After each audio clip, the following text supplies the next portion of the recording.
We're back with the World of Outlaws in Oklahoma City for heat number 3. Paul McMahon on the pole. And it's Zach Chappell next to him. Then it's Schaefer and Alley in row 2. Stewart and Swindell in row 3. Branchcombe and Walden in the final row. Paul McMahon, pole sitter, they're back on Goodyear tires this weekend. They started the season on Goodyears, went away from them and had to deal with Goodyear. If they thought they had something fast, they'd bring them back out. They're trying them again this weekend. McMahon himself trying to get back into shape after being out about a month with a very serious injury, several injuries in fact, at the Knoxville Nationals. We're underway. Chappell out of turn 2 there. Got a pretty good run on Paul McMahon. Chappell has a dominating lead right now as the battle back for second place. Casey's General Store, there it is. Tim Schaefer taking second place. Well, I just talked about Paul McMahon on the Goodyear tires, and here comes Stewart right behind him, nose to tail. Boy, it looks like he's in trouble right now. The car looks a little bit loose on him. Now, oh boy, he slides real high right there. That car just not sticking at all. But now remember, the rule states you got to run the tire you qualify. You have to run in the heat races. And look at Sammy Swindell, number 1, cutting down underneath, and a three-way battle underway. Swindell with the edge. Stewart now taking on McMahon. Oh boy, that's tight. But you could see McMahon just sliding all over. Now again, it might not all be Goodyear's fault. Again, they don't know these tires. Maybe they choose too soft to qualify, and it's really hurting them in this heat race. Stewart, a one-time winner this year.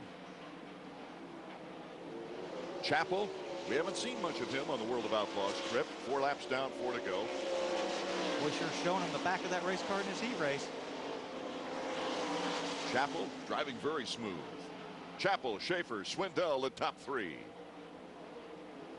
Good shot of going into turn 3 right there. Again, long straightaways. Opposite what we saw at Williams Grove last race. It's where it's tight and narrow in turns 3 and 4. It's opposite here. It's a little bit tighter and narrower down here in 1 and 2. Final transfer spot of Billy Alley, number 22, is really putting the pressure on McMahon. Something definitely wrong handling-wise with that car. You're right, Brad. Alley down deep. He takes the short inside route. McMahon out accelerates him down the straightaway.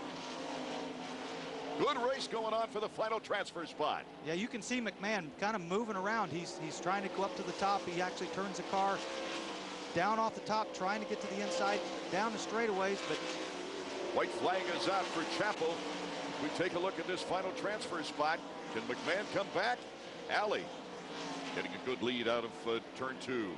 Checkered flag for Chappell. Then it's Schaefer. Here comes Swindell. Stewart. And Alley gets the final transfer spot. Somebody said you run with the best, you become one of the best. So I make as many shows as I can, try to catch up, learn more moves. Watch every heat, dashes, everything. I'm just trying to learn little by little, and hopefully we can pick something up on the way. It's difficult to see from the stands or on TV, but the World of Outlaws driver literally gets blasted by rocks and dirt during the race. Brad Doty gives us a close-up look on this week's World of Outlaws Tech Tip, brought to you by Jack Daniel's Tennessee Whiskey. A couple races back, we saw Brian Paulus get in the corner at Chico, California, with his left front tire just clearing the right rear of a fellow competitor. I say it very often, these drivers can't see the front tires of these cars, and the reason for that is the hood and the arm guard is so high on these cars to keep the driver from getting hit with rocks and debris. It's a safety issue. Some run a rock screen actually on the roll cage in front of the driver, again, to keep some of the rocks and debris from hitting the drivers. If you look at Craig Kinzer's helmets here, the one on the right, that's only about a half a season's worth of racing with the World of Outlaws. It can get pretty hairy with a lot of debris out there. Steve Kinzer, his fans in the stands as we take a look at heat number 4, and we've got some great talents in this heat. Darren Pittman on the pole. Jason Sides also in the front row. Tapnell and Steve Kinzer in row 2. It's Wayne Johnson and Craig Kinzer in row 3. Sowald and Stofus in the final row. Our final qualifying heat of the evening. Pittman not having a great season, but he's still in the top 10. He's a good racer. He just hasn't been qualifying well. Yeah, they've been qualifying, as you said, a little poorly, and that puts them behind all night long, and they have struggled here lately. Jason Sides, number 7S, giving the Hop and Sack Pepsi, number 21, all kinds of fits here at the start of the race.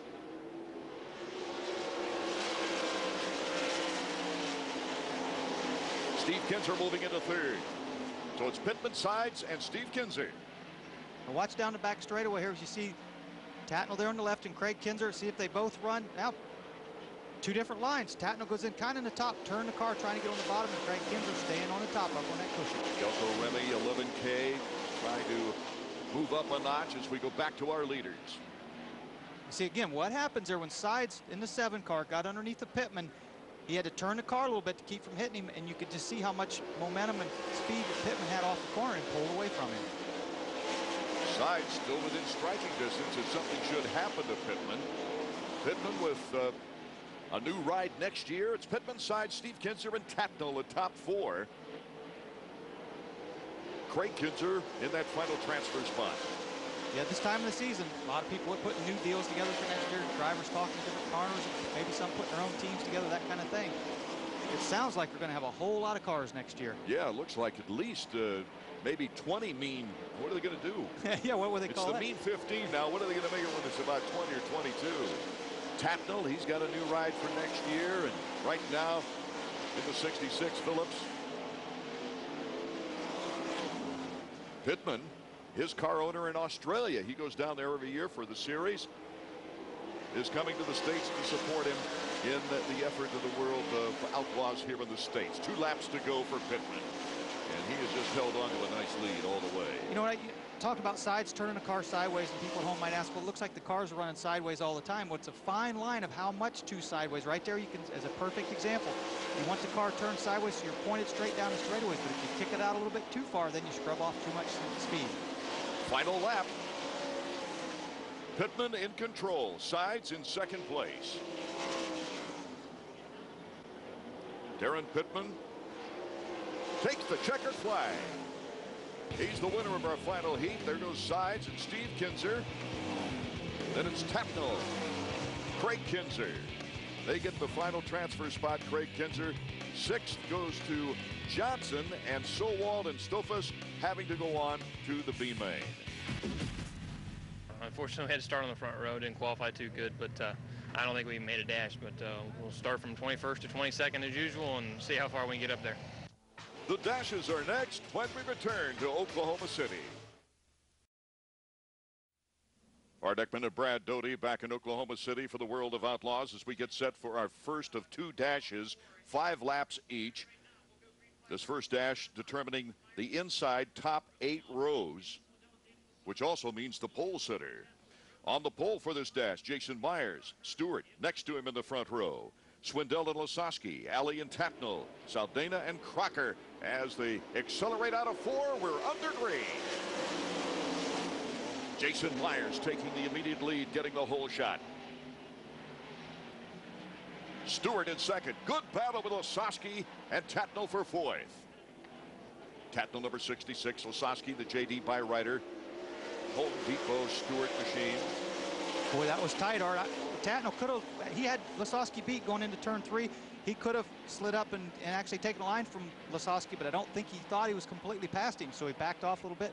Lasowski almost able to get back by on the outside. Myers, Stewart, and Swindell. Look at Stewart and Swindell going at it. Sammy Swindell, the number 1 car, taking the advantage, moving into second place. Boy, and look how far he's pulled away from Shane Stewart just in one corner. You saw him pass him down the front straightaway there. And boy, he's just pulling away from Shane Stewart at this point and actually closing in on Sammy Swindell, an interesting season, hasn't he, Brad? I mean, he hasn't been able to do the whole season. Here's the battle for 5th with Joey Saldana, number 2 in the Volcano Joe's Coffee, number 2, right behind Lasowski. Yeah, Sammy, a lot of hit and miss this year, picking his schedule, and his son, Kevin Swindell, doing a lot of quarter midget racing and some different types of racing. So Sammy is really involved in that and racing a lot with Kevin. White flag lap. The final lap underway. Joey Saldana looks like he wants to move up a notch on Tatnall. Something's wrong with Tatnall. Stewart in 3rd, Lasowski in 4th, Saldana in 5th, Alley in 6th, Crocker in 7th, and Tatnall, something's wrong with him. He'll be 8th in the inside row. I mean, that puts us in the spot to be tonight on the front row, on the pole actually for the feature, and it's taking a little bit of rubber out there, so hopefully we can bring another feature win here home for the elite racing team. We've been, it's kind of a dry spell here for the past couple months, so hopefully we can grab another one tonight and head for home. Brad, word